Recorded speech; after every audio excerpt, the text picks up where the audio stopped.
숨쉬는 교회 주님이 주인 되시는 교회. 하나님의 은혜 가운데 살아가다가 저희들을 말씀의 자리로 인도해 주셨사오니 오늘도 말씀을 통하여 저희들을 깨우쳐 주시고 이 시간 듣는 귀와 깨닫는 마음을 허락하여 주심으로 말씀을 듣고 행함을 통해서 하나님께 영광 돌리는 복된 삶 살아갈 수 있도록 하나님께서 은혜 더하여 주옵소서.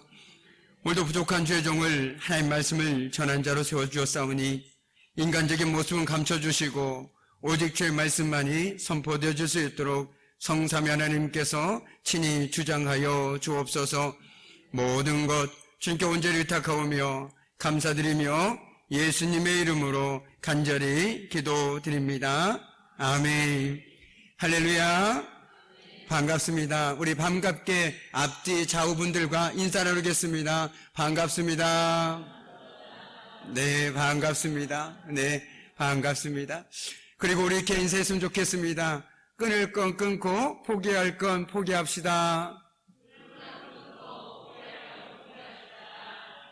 네, 끊을 거 끊으셨죠? 아직 못 끊으셨습니까? 그렇다면 우리가 사순절 기간 동안에 내가 신앙 안에서 끊어야 될 것은 정말 끊어버리고 버려야 될 건 버려버릴 수 있는 그 은혜가 저와 여러분에 있길 원해서 오히려 하나님께서 새로운 것들로 채워주신 은혜가 저와 여러분의 삶의 자리 가운데 충만하게 임하기를 주님의 이름으로 이 시간 간절히 축원합니다. 아멘. 우리가 모든 집을 돌아다니면 공통적으로 있는 것이 있습니다. 제가 집을 돌아다녀 봐도 없는 곳을 한 군데도 발견하지 못했습니다. 하나 정도는 다 가지고 있더라고요. 바로 거울이었습니다. 크고 작은 것들은 다 다르지만 거울이 현관문에 있든 방 안에 있든 거실에 있든 하나 정도는 다 있더라는 것이죠. 그만큼 거울은 우리 일상생활에서 너무나도 필요합니다. 왜냐하면 거울은 바로 거울 앞에 서 있는 나 자신을 비춰주기 때문에 그렇죠. 거울을 보면 내 얼굴에 뭐가 묻었는지, 차림새는 어떠한지 알 수 있습니다. 지저분한 부분을 깨끗이 하고 비뚤어진 모양새를 바로 잡을 수 있습니다. 우리에게도 이런 영혼의 거울이 있죠. 바로 말씀입니다. 오늘 바울은 영혼의 거울인 말씀을 통해서 고린도 교회 성도들에게 교훈을 주고 있습니다. 말씀이 이처럼 오늘날 우리들에게도 본보기가 되어줍니다. 이스라엘의 실패와 성공은 오늘날에도 여전히 반복되어지고 있기 때문이지요. 어떤 사람의 삶 속에서 지금도 여전히 동일하게 이루어지고 있는 것이 바로 성경에서 얘기하고 있는 이런 이야기들이라는 것입니다. 오늘 이스라엘 백성들은 광야에 서 있었습니다. 광야는 아무것도 없는 곳이죠. 그런데 그곳에서도 죄는 발생하고 있었습니다. 대부분 사람들은 환경만 바꾸면 범죄는 일어나지 않을 것이라고 착각합니다. 그러나 환경 때문이 아니라 사람 때문이죠. 사람이 문제인 것입니다. 환경 탓하는 것이 아니라 바로 그 사람 때문에 죄가 일어난다는 사실을 깨닫게 되어질 때 먼저 내가 변화되어야 우리 가정이 변화될 수 있겠구나. 내가 먼저 변화되어야 교회가 변화되는 것이고 내가 먼저 변화되어야 우리 지역사회가 변화되는 것입니다. 우리 지역사회는 안 돼. 이래서 안 돼. 우리 집은 이래서 안 돼. 그렇다면 그 집은 결코로 변화될 수가 없습니다. 왜요? 그 사람이 변화되지 않기 때문에 그렇습니다. 오늘 이스라엘 백성들은 10장 1절 말씀에서 앞부분을 보면 이들은 홍해를 건넌 것을 마치 세례를 받은 것처럼 묘사하고 있습니다. 세례라는 것이 무엇입니까? 한 문장으로 표현한다면 주님, 이제는 내가 죽고 예수로 살겠습니다라는 외적인 고백의 표현이 바로 세례라는 것이죠. 그런데 이미 이들은 나는 죽고 예수로 살겠노라고 고백한 사람들이었습니다. 바로 이 말씀을 듣고 있는 1차적인 고린도 교회 성도들이 말이죠. 그러나 그들의 삶 속을 가만히 보니 여전히 예수가 드러나는 것이 아니라 각자의 삶의 모습들이 드러나는 것들을 보게 되었습니다. 그래서 사도 바울은 너무나도 안타까웠습니다. 그래서 이스라엘 역사를 끄집어내어서 오늘 고린도 교회 성도들에게 들려주고 있는 것입니다. 그리고 저와 여러분에게 들려주고 있습니다. 이스라엘은 광야에서 하나님의 인도하심과 보호를 받았죠. 만나와 메추라기도 먹으면서 일용할 양식으로 40년이라는 생활을 보냈고, 그리고 구름 기둥과 불 기둥으로 또한 추위와 더위 속에서 하나님께서는 지켜주셨습니다. 그런데 그 은혜를 누리면서도 그들은 죄를 지었습니다. 우리 속으로 이런 생각이 들지 않습니까? 어떻게 그럴 수 있을까? 어떻게 그럴 수 있을까라고 생각이 들 수 있습니다. 그런데 그럴 수 있습니다. 하나님의 은혜를 누리면서도 그럴 수 있습니다. 믿음으로 살아가면서도 그럴 수 있습니다. 바로 저와 여러분을 바라보면 그렇지 않습니까? 신앙생활하면서도 때로는 하나님의 마음을 아프게 한 적이 얼마나 많습니까? 멀리 바라볼 필요가 없습니다. 먼저 나 자신을 바라보면 됩니다. 아, 내가 바로 이스라엘 백성들보다 더 악한 사람이구나. 내가 손가락질할 필요가 없는 거구나. 그 손가락질이 바로 나를 향해 되는구나라는 것들을 깨닫게 된다라면 이미 그 사람은 말씀 앞에 바로 서 있는 사람입니다. 그리고 그 말씀을 통해서 그 삶은 변화되어지게 되는 것이죠. 그런데 말씀을 들으면서 자꾸만 다른 사람을 생각하고 나하고는 상관없는 사람이야 라고 생각하는 사람이 있다면 그 사람은 비록 거울 앞에 서 있지만 비뚤어진 거울, 깨진 거울 앞에 서 있는 것과 똑같습니다. 그래서 자신의 모습을 제대로 볼 수가 없는 것이죠. 말씀의 거울 앞에 서 있지만 자신을 보는 것이 아니라 자꾸만 다른 사람을 봅니다. 그 사람 변화됐으면 좋겠다. 그 사람만 바뀌면 교회가 바뀔 텐데 이런 말을 속으로 하고 있다라는 것이죠. 그러나 하나님께서 뭐라고 말씀하시겠습니까? 그 사람이 문제가 아니라 네가부터 문제다라고 얘기하고 있다라는 것입니다. 말씀 앞에서 나를 볼 수 있는 능력, 그것이 바로 믿음입니다. 그 말씀 앞에서 나를 새롭게 할 수 있는 능력, 그것이 믿음이라는 것이죠. 내가 아무리 주님 나는 주님을 믿습니다. 100번, 1000번 고백한다고 할지라도 말씀 앞에서 나를 볼 수 없다라면 그 믿음은 내가 스스로 속고 있는 가짜 믿음이라는 것이죠. 오늘 성경은 나와 무관하다고 여긴다라면 저와 여러분의 삶은 절대로 바뀔 수가 없습니다. 아무리 말씀을 오래 들어도 내 신앙의 연수가 깊어도 내 삶은 변화될 수가 없습니다. 왜요? 말씀의 능력이 내 강팍한 마음을 뚫고 들어갈 수가 없기 때문에 그렇습니다. 아무리 많이 들어도 머리는 커졌는데 내 마음은 여전히 냉랭합니다. 어떻게 그 마음이, 그 삶이 변화될 수가 있겠습니까? 우리가 간혹 이런 얘기를 듣거나 또는 보지 않습니까? 어떤 사람이 우연히 누군가가 한마디, 그 한마디 때문에 자기 인생이 변화되었다라고 말한 것을 듣거나 보게 되는 경우가 있습니다. 왜 그럴까요? 그 말씀이 바로 자기 마음을 뚫고 들어왔기 때문에 그렇습니다. 아, 이 말씀은 나에게 주신 말씀이구나. 아, 바로 나를 향해 주시는 말씀이구나 라고 받아들일 때 내 마음이 열리고 내 삶이 변화되고 내 생각이 변화되게 된다는 것이죠.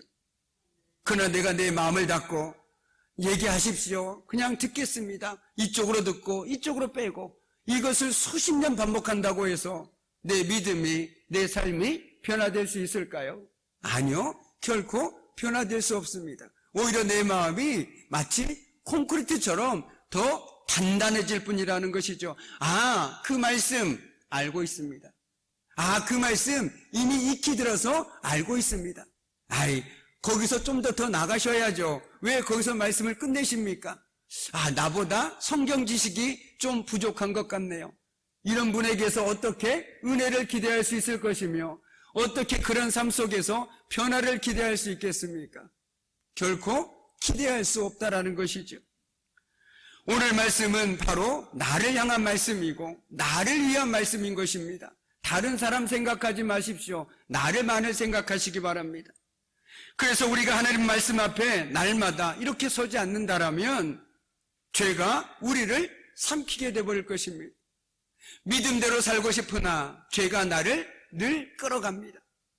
하나님 말씀대로 살고 싶으나 세상의 소리가 늘 더 크게 들립니다. 그리고 더 달콤합니다. 아, 그 말이 맞는 것 같다. 저 말이 맞는 것 같다. 이렇게 살아봐야 소용이 없는 것 같다. 그러다 보니 누군가가 작은 소리 하나에도 크게 반응해 버립니다. 그래서 시험 들었다, 낙심했다, 교회 떠난다, 예배 안 드리겠다, 이런 일들이 왜 그렇습니까?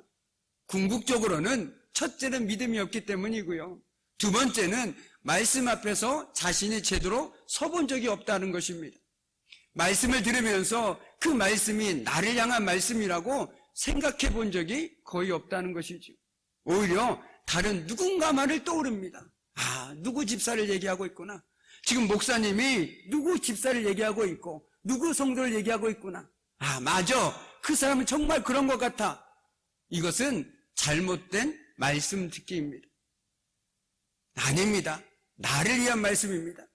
저 역시 마찬가지입니다. 말씀을 전하고 있지만 이 말씀은 지금 저를 향해 하고 있다는 것이죠. 광야에서 이스라엘 백성은 자주 넘어졌습니다. 우상 숭배와 음행의 죄를 지었습니다. 하나님을 시험하고 원망하다가 넘어졌습니다. 바울은 이 모든 것이 본복이라고 얘기합니다.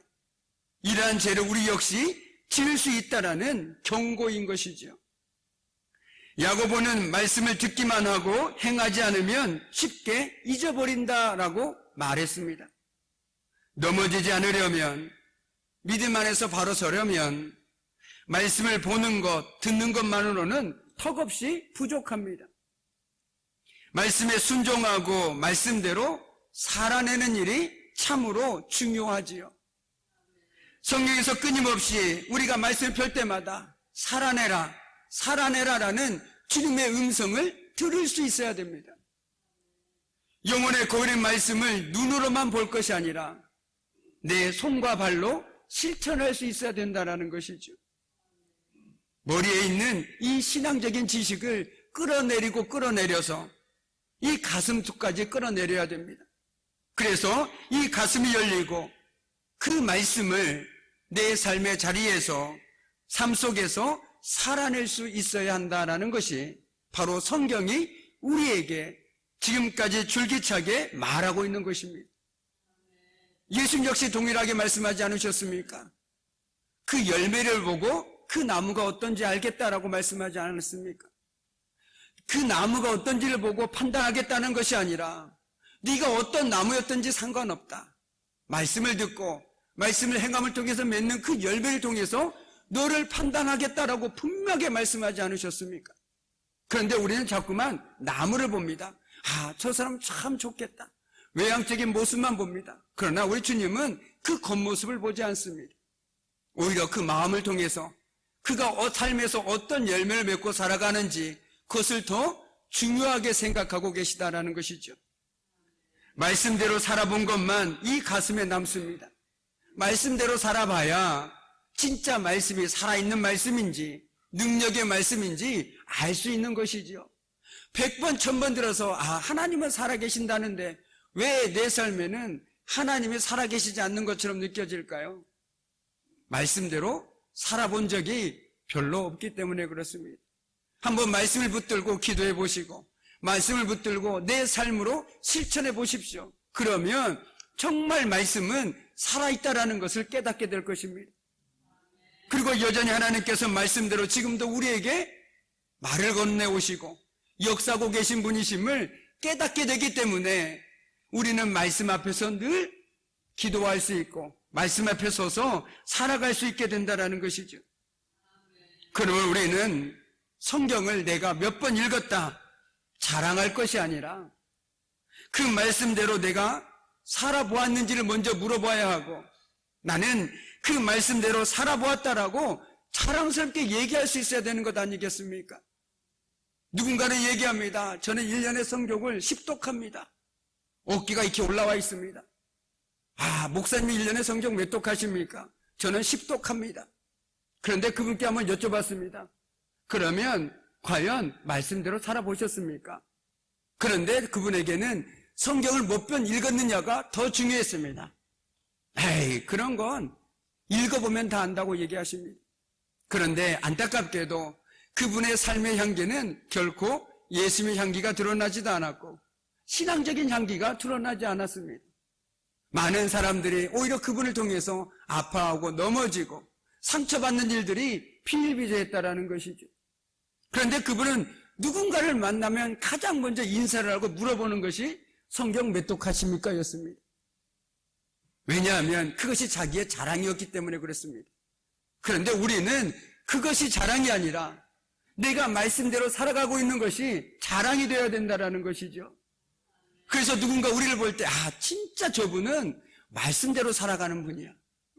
정말 저분을 보면 하나님 말씀대로 살아가는 것이 어떤 건지를 알 것 같아 라는 그런 믿음의 본을 보여줄 수 있는 것이 바로 저와 여러분이 되어야 하는 것이지. 그럴 때 많은 사람들이 우리를 통해서 하나님을 만날 수 있는 것 아니겠습니까? 저 사람을 보니 하나님을 믿는다는 것이 어떤 것인지 알겠고 하나님을 믿고 살아가는 삶이 어떤 삶인지 알겠다. 이렇게 깨달을 수 있는 것 아니겠습니까? 바라기는 저와 여러분이 물론 말씀 많이 읽어야 합니다.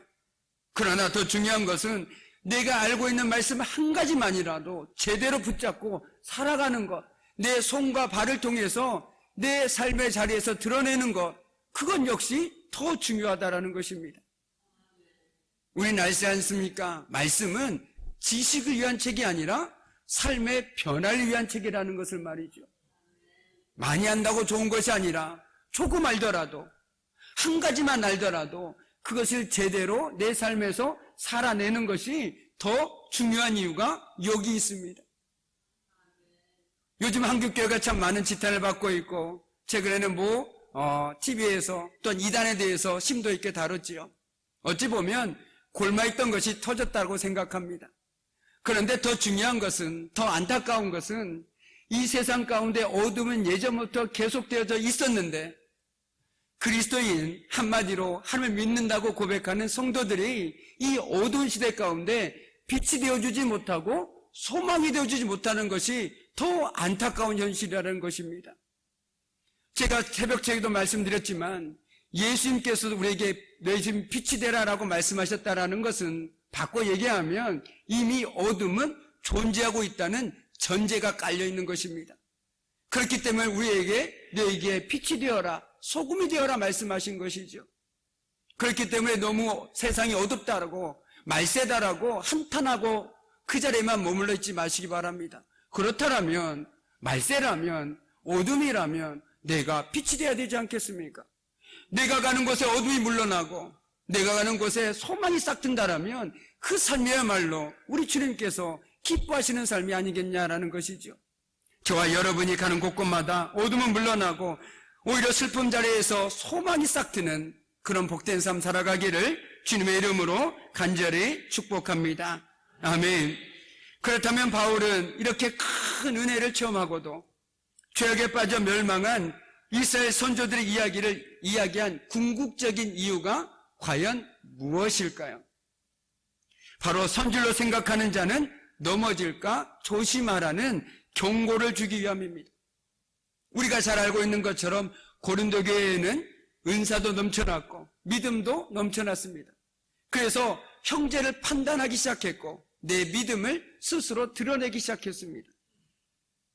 그런데 사도 바울은 선줄로 생각한 자는 언제든지 넘어질 수 있다는 것을 기억하라고 말합니다. 오늘 10장에서 읽다 보면 이스라엘 백성들 이야기가 나오죠. 어떤 이는 이렇게 반복되어 있습니다. 그 어떤 이가 바로 내가 될 수 있다는 것입니다. 어떤 이는 원망하다가 그들과 같이 되었고 어떤 이는 뭐하다가 그 어떤 이가 내가 될 수 있다는 것. 그것을 기억한다라면 섰다고 생각하는 순간 내가 지금 넘어지려 하고 있구나. 이것을 깨달아야 된다는 것이죠. 믿음 안에서 나는 자신 있게 섰다라고 얘기할 수 있는 사람은 아무도 없습니다. 그렇지 않습니까? 내가 지금까지 어떤 상황에서도 나는 믿음 안에서 꺾이지 않아. 나는 절대로 하나님만 붙들고 살아갈 거야. 자신 있게 얘기하지만 상황이 바뀌면 그 말은 쏙 들어가 버릴 때가 얼마나 많습니까? 바로 그 말씀이라는 것이죠. 믿음은 자랑하는 것이 아닙니다. 삶으로 보여주는 것이죠. 입술로 얘기하는 것이 아닙니다. 내 손과 발로 드러내는 것뿐입니다. 그렇기 때문에 내 입술로 내 믿음을 자랑하는 순간 이 생각을 하십시오. 내가 지금 넘어지려 하고 있구나. 정신 차려야겠다. 그래서 바울도 얘기하지 않았습니까? 남에게 전파한 후에 자신이 도리어 버림받을 바가 두려워한다라고 말이죠. 사실 그렇게 열심히 하나님 나라의 복음을 전파한 후에 오히려 버림을 당할까 두려워한다라고 그런 얘기했습니다. 사도 바울도 그랬다라면 우리는 두말할 필요 없겠지요. 우리는 신앙의 지식이 풍부하고 또 믿음이 강하다고 해서 절대 자만해서는 안 됩니다. 저와 여러분이 하나님을 다 알 수도 없고 이해할 수도 없습니다. 아는 것은 이만큼 가지고 다 아는 것처럼 행동한 사람이 얼마나 무서운지 아시죠? 서울 안 가보고 서울 가본 것처럼 얘기한 사람이 더 무서운 거 아시죠? 신앙도 마찬가지입니다. 이만큼 아는 것 가지고 다 아는 것처럼 얘기하는 사람이 가장 무서운 사람입니다. 그 사람은요, 사람을 죽일 수도 있는 사람입니다. 신앙을 아예 영적으로 죽일 수 있는 사람입니다. 가장 무서운 사람은 이만큼 알면서 다 안다고 생각하는 사람. 이 사람만큼 무서운 사람이 없습니다. 그렇기 때문에 우리는 이것을 늘 기억해야 된다. 이만큼 알고 있다라면 나는 여전히 모른다. 내가 알고 있는 범위에서만 얘기할 뿐이지 그 이상을 넘어가지 마십시오. 그리고 내가 그러려는 순간 내가 지금 넘어지려고 하고 있구나. 정신 차려야겠다. 내가 다시 돌아가야겠다. 이렇게 말씀의 거울 앞에서 자신의 믿음을 점검해 보아야 된다는 것입니다. 누구나 시험에 빠질 수 있죠. 누구나 넘어질 수 있습니다. 아무리 큰 은혜를 체험했다고 해도, 아무리 성경을 많이 읽었다 해도 어이없이 무너질 수 있습니다. 어떻게 그 사람이 그럴 수 있을까? 자, 정말 그 사람이 그랬다고? 우리가 이런 얘기 한번 듣지 않습니까? 그 누구보다도 하나님을 열심히 섬기고 그 누구보다도 말씀에 순종했던 사람이 어느 순간 한순간 갑자기 넘어질 수 있습니다. 난 절대로 그렇지 않아. 그건 다른 사람 얘기지. 그렇게 자신의 신앙을 과신하지 마십시오. 늘 말씀의 거울로 자신을 비춰보아야만 내 연약함이 보입니다. 내가 어떤 사람인지 알 수 있습니다. 우리가 지금 사순절을 보내고 있지 않습니까? 사순절을 보내면서 우리가 기억해야 할 두 가지라고 말씀드렸습니다. 첫째는 십자가라고 말씀드렸습니다. 예수님께서 우리의 죄를 위하여 친히 못 박혀 돌아가신 십자가의 그 크신 사랑. 또 하나는 무엇이었습니까? 바로 나였습니다. 나를 깊이 한번 생각하고 또 생각해 보라고 말씀드렸습니다. 나라는 존재는 흙으로 짐을 받았습니다. 어느 한순간 흙처럼 사라져버릴 수 있는 연약한 존재임을 깨닫게 될 때 내가 사람들 앞에서나 하나님 앞에서 어떻게 살아야 하는지가 너무나도 분명하게 보인다는 것이죠. 그렇기 때문에 저와 여러분은 내 믿음을 과신하기보다 늘 겸손한 믿음으로 정말 주님의 도우심 없이는 내가 온전히 살아갈 수 없음을 깨닫고, 그리고 내 믿음을 드러내기보다 묵묵히 은밀한 곳에서 내 손과 발로 내 믿음을 드러낼 수 있는 삶을 살아갈 때 오늘 하나님께서 기뻐하시는 그런 삶을 살아갈 수 있지 않겠습니까? 그런데 우리 삶 가운데 때론 우리가 원치 않는 시험이나 어려움들이 찾아올 때가 있죠. 그런데 오늘 그 상황 가운데서 하나님께서 우리에게 위로의 말씀을 주십니다.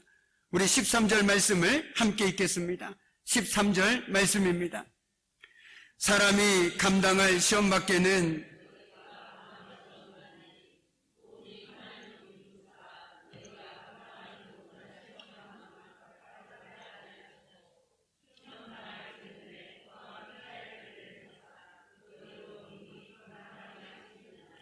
아멘. 참 이 말씀은 우리에게 소망의 말씀이고 위로의 말씀이고 참으로 어려운 시간을 보낼 때 하나님께서는 피할 길을 내어주신다고 약속하셨으니 이 또한 지나가리라라고 믿음으로 이겨나갈 수 있는 힘을 주는 말씀입니다. 특별히 이 말씀에서 우리가 기억해야 할 것은 하나님은 신실하신 분이시라는 것이죠. 하나님은 사람이 아니시기에 거짓말을 하지 않으시는 분이십니다. 변덕도 부리지 않습니다. 한마디로 얘기한다면 하나님께서 말씀하신 것은 어떤 경우가 있어도 반드시 지키신다는 것이죠. 그렇기 때문에 우리는 이 말씀을 붙들고 어려움의 시간을, 인생의 어두운 시간을 이겨나갈 수 있습니다.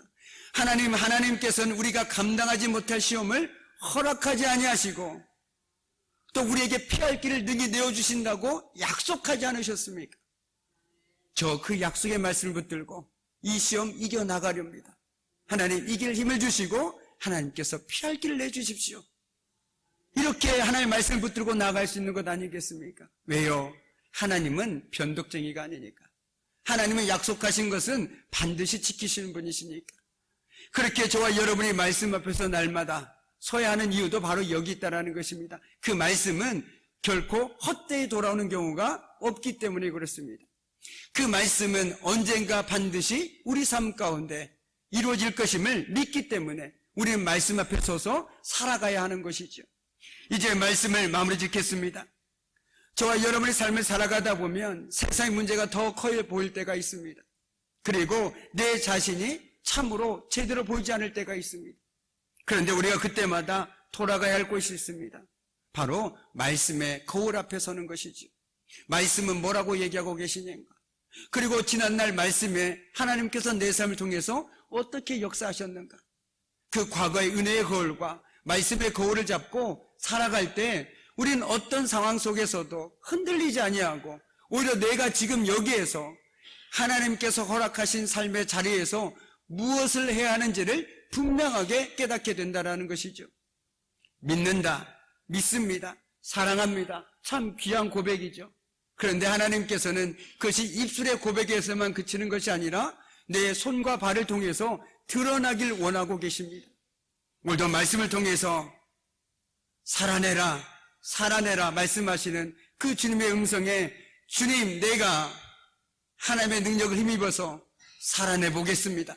이렇게 믿음으로 응답하며 살아갈 수 있는 저와 여러분의 복된 한 주간의 삶이 되기를 이 시간 주님의 이름으로 간절히 축원합니다. 아멘. 기도하겠습니다. 참으로 고마우신 아버지 하나님, 오늘 말씀은 바로 우리를 위한 말씀이요 우리를 향한 말씀인 줄 믿습니다. 우리가 하나님의 말씀 앞에 날마다 서지 않는다면 우리 역시 언제든 넘어질 수 있음을 깨닫게 됩니다. 그러므로 우리가 늘 말씀 앞에서 자신을 비춰보고 삶을 바라봄으로써 어떤 상황 속에서도 신실하신 하나님만을 의지하며 살아가게 하여 주옵소서. 감사드리오며 예수님의 이름으로 간절히 기도드립니다. 아멘. 우리 시간 다 함께 일어나셔서 찬송가 620장 1절 함께 찬송하시면서 축복하는 시간 갖도록 하겠습니다.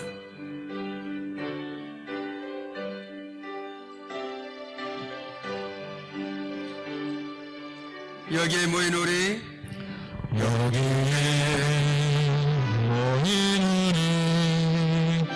주의 은총 받은 자여라.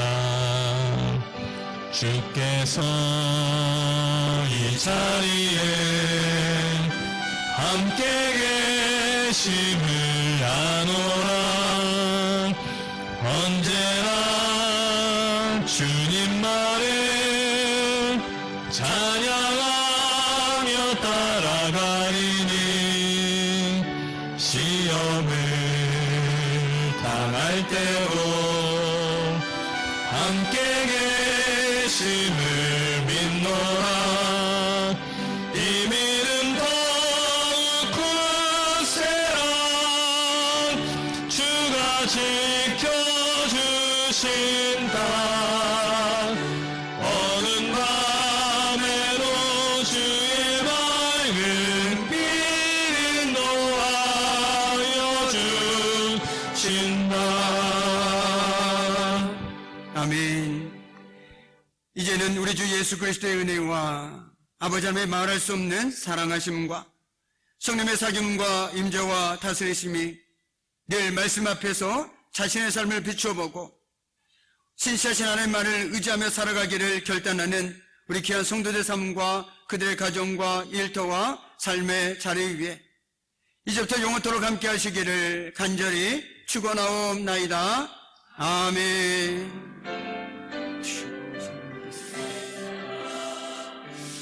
아버지 하나님께서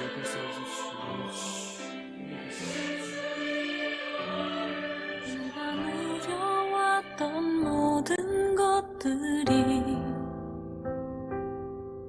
내가 지나왔던 모든 시간이, 내가 걸어왔던 모든 순간이 당연한 것 아니라